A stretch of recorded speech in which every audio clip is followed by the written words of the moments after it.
Good evening. Welcome to the April 2nd, 2024 City of Minot Planning Commission meeting. Call it roll. Bauman, Here.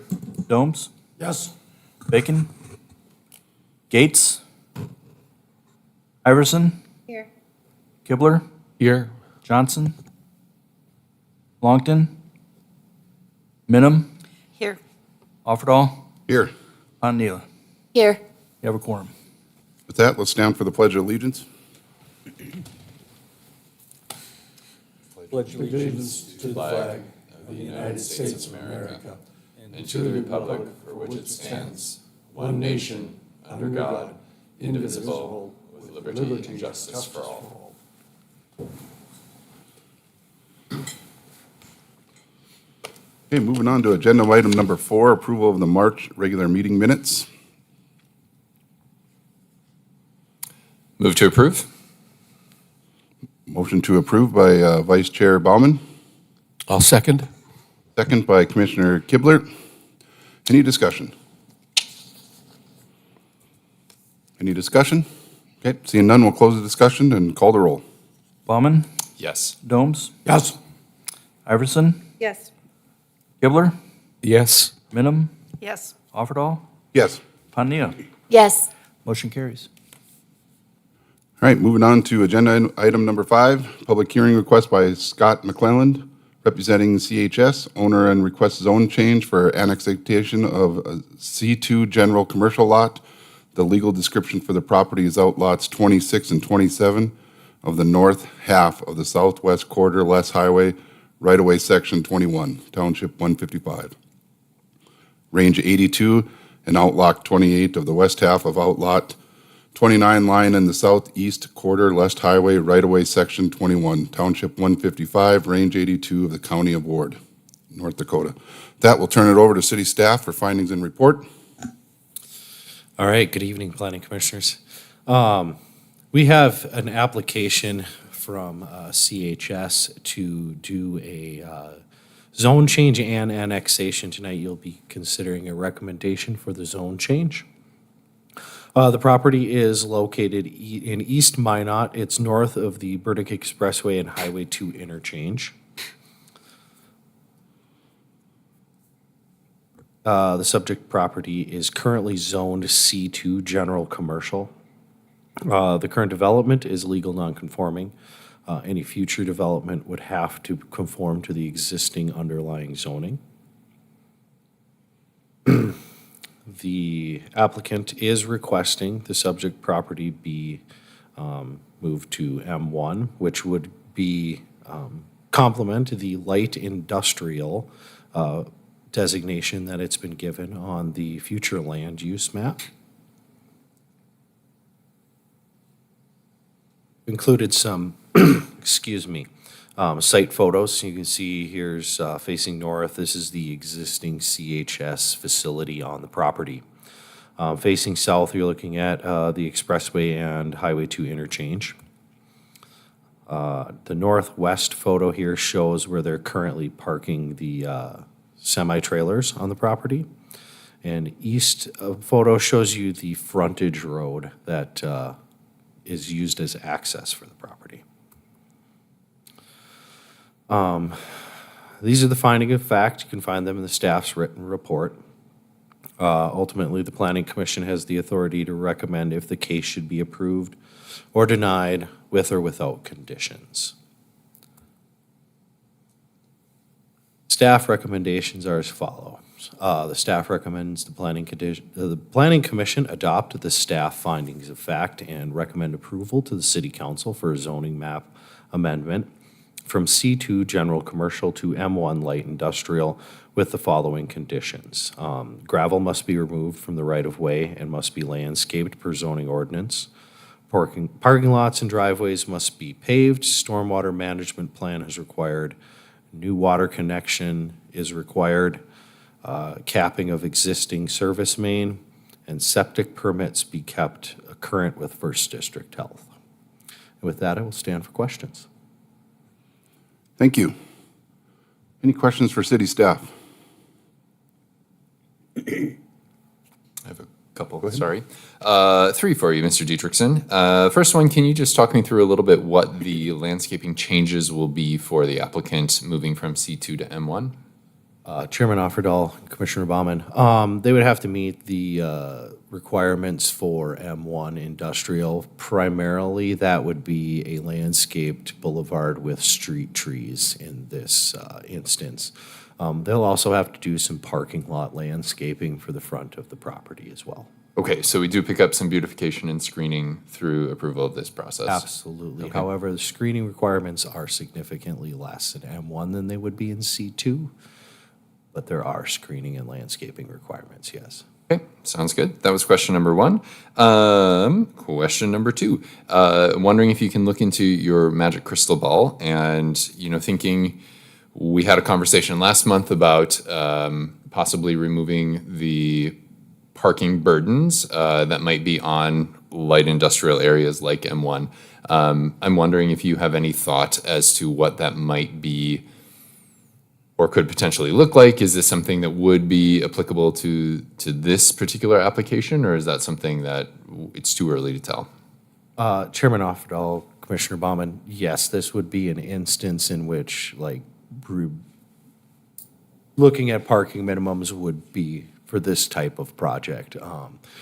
The property owner has a much better idea operating the existing facility, what they need for staff and visitor parking than we likely would with this specialized use in this industrial area.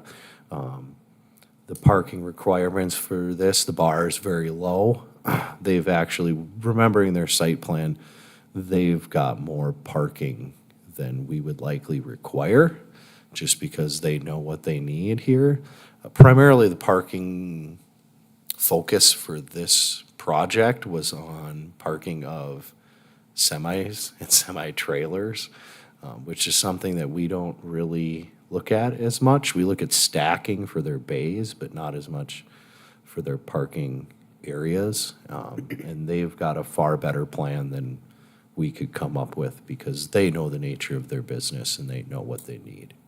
Okay, great. Thank you for that.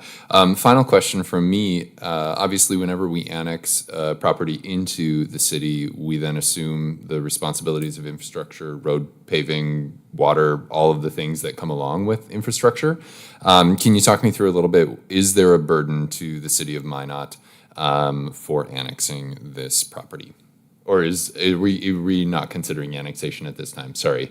Chairman Offerdahl, Commissioner Baumann, annexation falls solely under the purview of City Council. However, to answer your questions, if you look at the future land use map, you can see that adjacent properties have already been annexed and the right-of-way that accesses the property has already been annexed.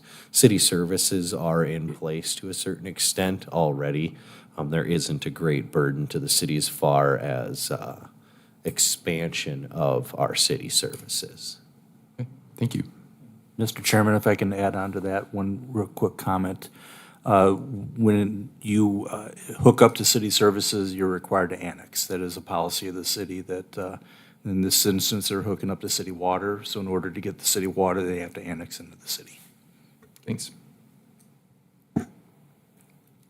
Yeah, Mr. Chairman and Mr. Diedrichson, could you just walk through what will be allowed with the new M1 designation that's not allowed with the C2 designation? What can they do that they can't do now? Chairman Offerdahl, Commissioner Kibler, their primary focus was improved surfacing requirements.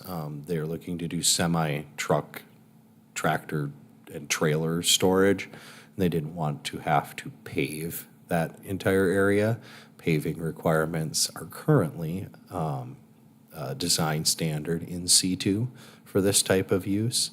But overall, it would shift entirely their permitted versus conditional uses in our permitted and conditional use table from C2 to M1, focusing more on permitted uses being industrial as opposed to commercial and retail type uses in C2. Okay, if I may follow up then, I know in some of the townships and in the county, if you've got heavy loads, semi-loads on roads, often those businesses are taxed to pay a certain amount of additional fees for road maintenance. Is that something we have in the city of Minot? And if so, is this something that they'll be charged for semi-trucks driving on the road? Chairman Offerdahl, Commissioner Kibler, there was no recommendations from the engineering department regarding additional needs as far as that goes. These are all urban roads. None of them are gravel that would see that kind of wear and tear. That would be, I would assume, a function of the assessed value of the property as it is annexed into the city and would pay city taxes as opposed to just county taxes. So that would come along with annexation into the city. Just to be clear then, that's not a concern for us, that's a concern for those who would officially annex this land into the city. They would look at what additional fees they should pay given the usage. Chairman Offerdahl, Commissioner Kibler, it would be, the city council would have to weigh that in their decision for annexation, and then it would be, yes, it would be tax equalization department that would assess the property's value and its impact on infrastructure. Okay, thank you. Any other questions for city staff? Okay, seeing none, I'll open up the public hearing. Is there anybody in attendance that wishes to speak on behalf of this agenda item? Is there anybody that wishes to speak in opposition of this agenda item? Anybody that wishes to speak for or against? Okay, seeing none, we'll close the public hearing and turn it over to commissioners for a motion.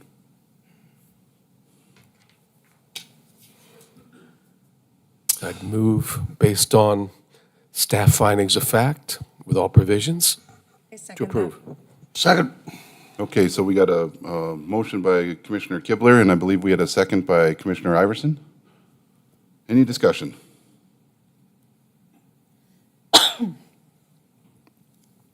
Any discussion? All right, seeing none, we'll call the roll. Bauman, Yes. Domes, Yes.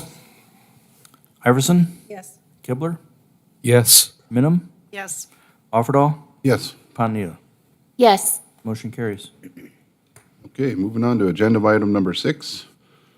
This is a text amendments by the City of Minot or Community Development Department. So public hearing request by Brian Billingsley for a text amendment to the Land Development Ordinance of the City of Minot. The proposed code changes pertain to the following sections, and I'll just list off the sections here. Table 9.1-2, Section 4.1-6C, Section 10.3-13.B3, and Section 4.1-6N-O. So I'll let the city discuss in depth what those were.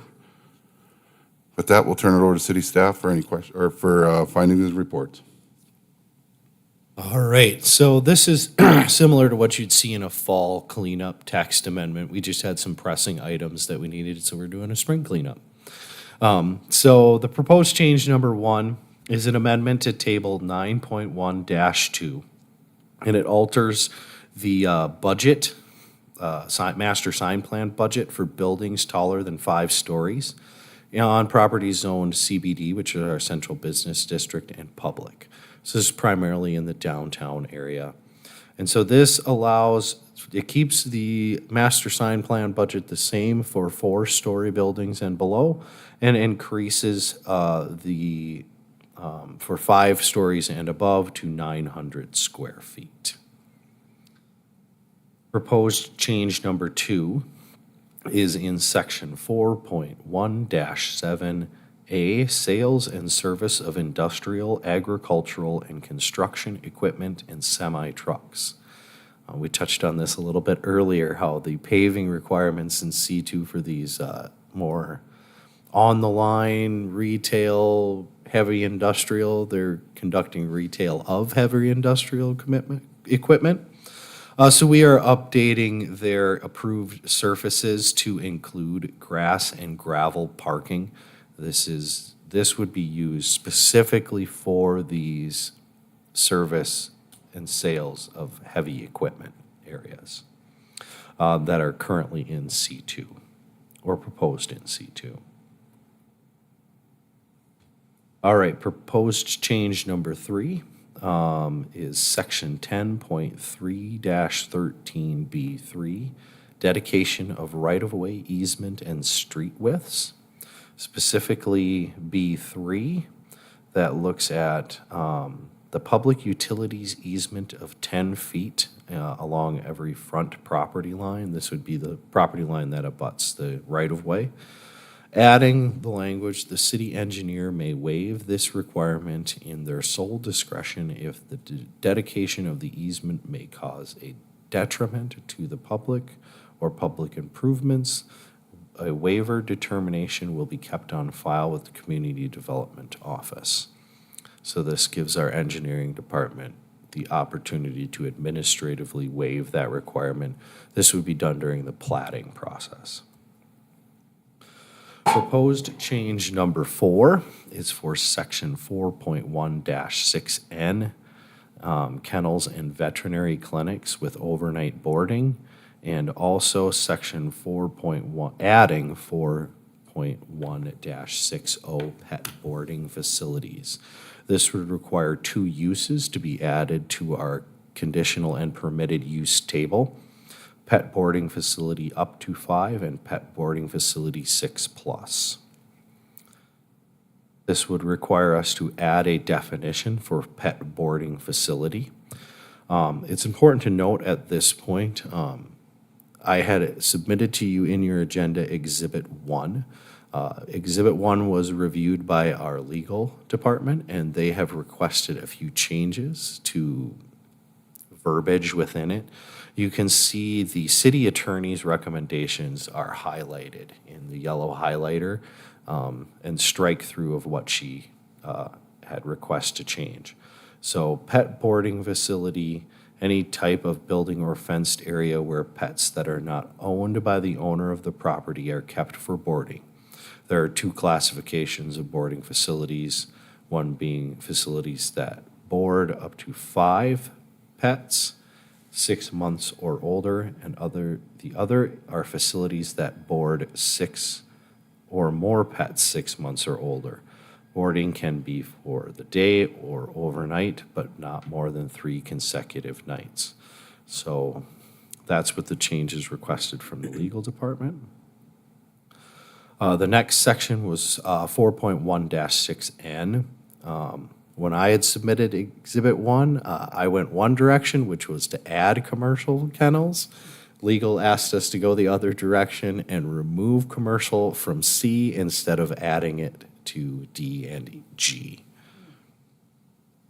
Since our definition in our definition section is for kennels, not commercial kennels, legal had asked that we just remove commercial to all of them and stick with a single definition of kennel. Otherwise, we'd need to update our definitions to commercial kennels. And proposed change 4 is the outlined use for pet boarding facility. Again, you can see the updated changes made by legal highlighted there. These are the finding of fact. They can be found in staff's written report. And our recommendation would be staff recommends the Planning Commission adopt a finding of fact and recommend approval to the City Council of the zoning text amendment as provided in this meeting. So that would be the zoning text amendment provided in Exhibit 1 with the changes requested by the legal department. It's the motion we would be seeking. And with that, I will stand for questions. Thank you. Any questions for city staff? All right, Commissioner Powell? I have a couple for you, Mr. Diedrichsen. The first one is in proposed change number 2, allowing gravel and dirt on C2 properties in place of pavement. I'm wondering if you can just talk me through a little bit, obviously what changes that might yield, C2 being like a big box store setting. Is that going to create dust issues? Is that going to create water drainage issues? Is that going to create a lot of mud and dirt within our commercial areas? What would be kind of your practical prediction on how this might impact things? So this would be a change for this specific use and only this specific use. So this would not be allowed in C2 for, say, a big box store. Now, we could find ourselves in an instance where we have this adjacent to a big box store. However, the primary use for this is parking surfaces. So this would be semi-trucks and agricultural equipment parked in dirt parking lots. Hopefully, that would mean it would be a minimum of moving this around, so we wouldn't create too much of a nuisance as far as dust and dirt. This is for this use only. Like I said, it would only really affect other C2 uses if it were adjacent. Great. And I thank you for that. And I get the sense that this would probably be in terms of water management, permeability of the community, reducing pavement, creating a little bit of a spongier, more absorbing community. This would probably be at least a nominal step in the right direction of removing some of the pavement. Chairman Offerdale, Commissioner Baumann, also it reduces cost significantly for these developers. Wear and tear on paved surfaces created by semi-trucks and large agricultural equipment. I mean, you're going to tear pavement up very quickly, and maintenance costs are significantly higher. Development costs are significantly higher. This could be seen as a cost burden to this specific use. Great, thank you. Can I keep going with a few more questions? Absolutely. All right, second one is about proposed change number 3, the right-of-way. I think this is something that I support, but I would love a little bit more clarification on maybe a practical application of this waiver, when the city engineer might say that 10-foot is not required. Just wanted to make sure it lines up with what I think it might be. So I believe we have Mr. Ryan Ackerman here to answer some questions on this specific request here. Thank you, Mr. Chairman and Commissioner Baumann. Ryan Ackerman here today on behalf of the Souris River Joint Board. Souris River Joint Board is the entity responsible for implementing flood protection throughout the community. This item is likely on your agenda because we requested that it be considered. The issue that we are confronted with is that as we are acquiring property for flood protection and building levees on that property, we go through a platting process to basically clean up all of these actions. So for example, in the area down by the water treatment plant, those were formerly residential subdivisions of, let's say dozens of lots. We go through the process, we acquire those dozens of lots, we do the demolitions, we do the construction of levees, and then we go through and we basically clean all that up by platting all of those what used to be individual lots into one large lot, okay? The concern that we're trying to alleviate is with unauthorized crossings of the levees and flood walls with utilities.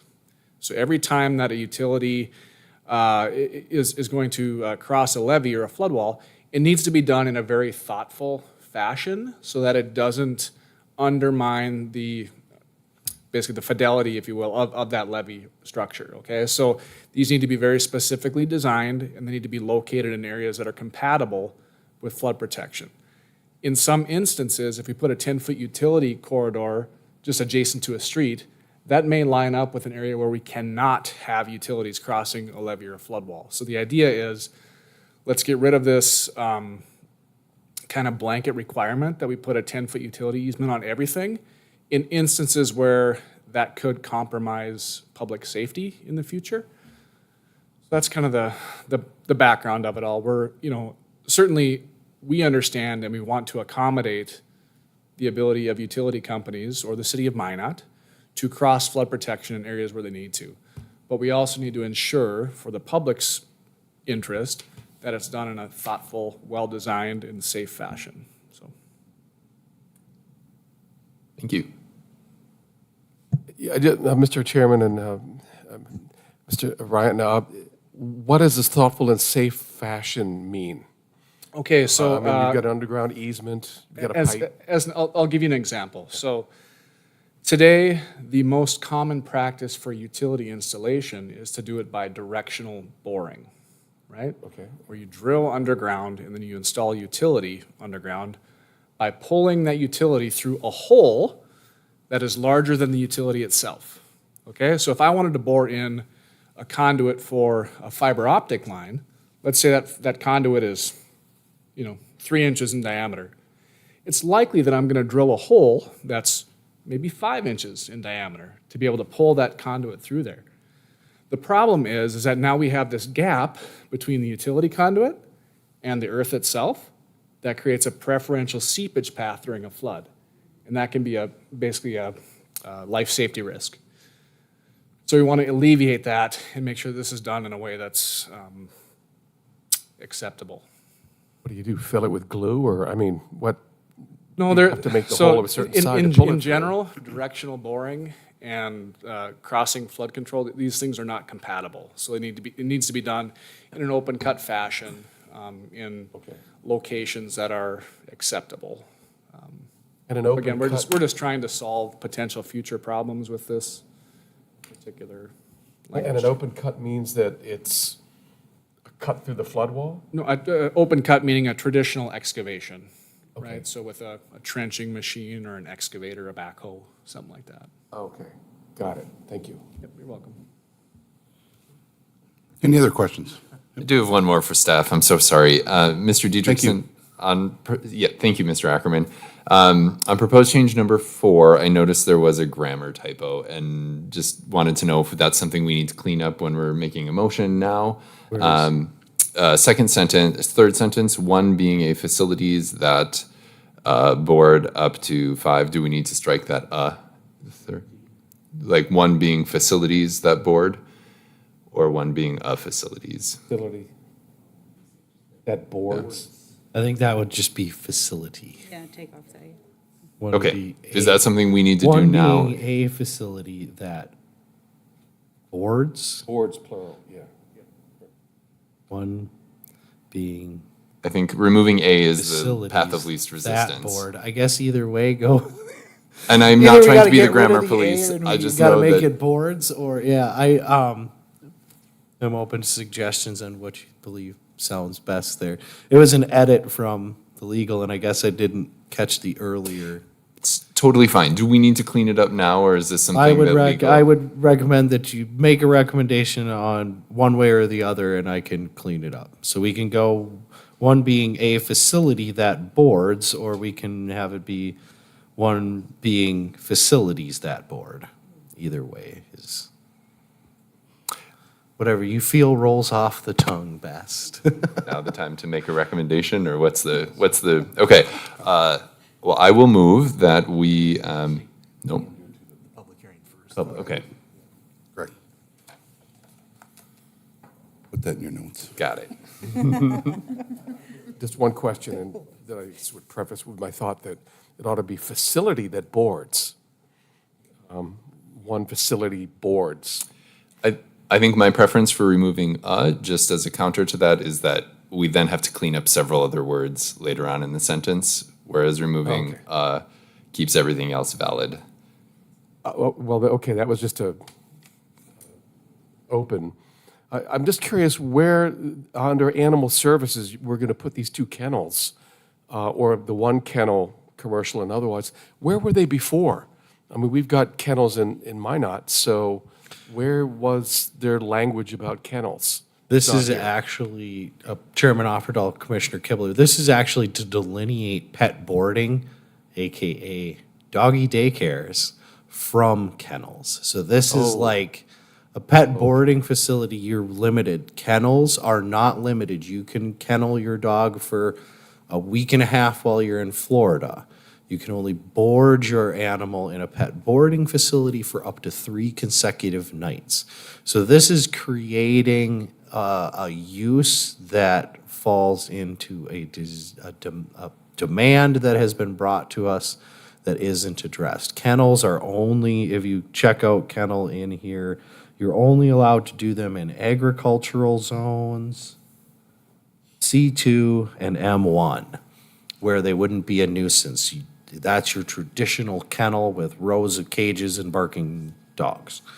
This would be a doggy daycare. We use the word pet boarding facility, but what we're looking at here is a doggy daycare. Got it, thank you. Any further questions? Okay, seeing none, we'll open up the public hearing. Anybody in attendance wish to speak on behalf of this agenda item? Anybody wish to speak in opposition of this agenda item? Anybody for or against? All right, seeing none, we'll close the public hearing and turn it over to commissioners for a recommendation and a motion.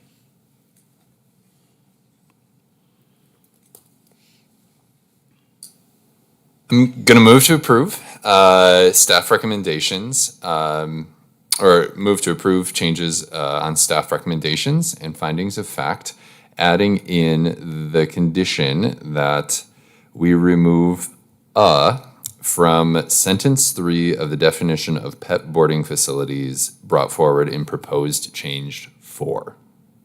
Did I do that right? Okay, so we got a motion by Vice Chair Bauman and a second by Commissioner Domes. Any discussion? Any discussion? All right, seeing none, we'll call the roll. Bauman? Yes. Domes? Yes. Iverson? Yes. Kibler? Yes. Minot? Yes. Offerdahl? Yes. Pontanila? Yes. The motion carries. Okay, moving on to item number 7, other business. Is there any other I business to have discuss? no other business tonight. I have no other business. Seeing no other business, we'll move on to agenda item number 8, and that's for adjournment. Thank you.